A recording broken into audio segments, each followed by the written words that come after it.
Хотя лето – период отпусков, но творческая работа у многих артистов продолжается. В Театре юного зрителя сезон официально завершился, но, несмотря на это, там решили показать зрителям премьеру. Спектакль поставили по пьесе Ален Делон или «Моменты счастья». Ее написала наша коллега, шеф-редактор «Радио Чуваши» Ольга Тургай. Кстати, с этого спектакля ТЮЗ начнет следующий 84-й сезон. Атмосфера легкости, доброты и искренности сопровождает зрителя на протяжении всего спектакля. На сцене подруги. Главная героиня в прошлом журналист, другая актриса. Пьеса такая глубокая, психологическая. Ну, прочла пьесу, значит, мне понравилась роль Полины Аркадьевны. Кажется, она близка мне по духу, по нутру.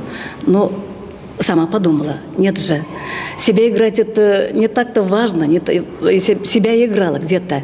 А вот Люсьену – это совершенно другая роль. Это не я. Тут надо искать, тут надо мучиться, тут плакать надо.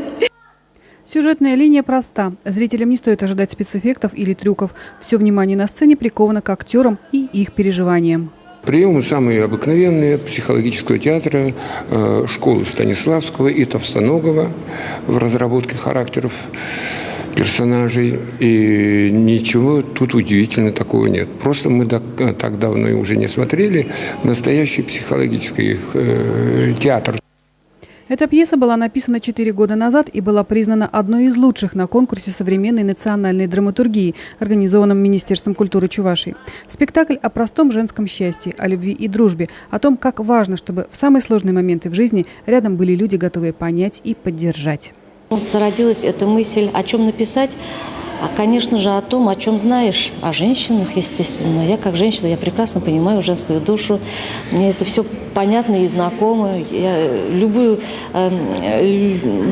Любое настроение, любые мысли женщин мне очень близки и понятны. Поэтому то, что интересно об этом, то, что интересно мне самой, об этом я и написала. Я думаю и надеюсь, что, в принципе, пьеса понравится, я надеюсь.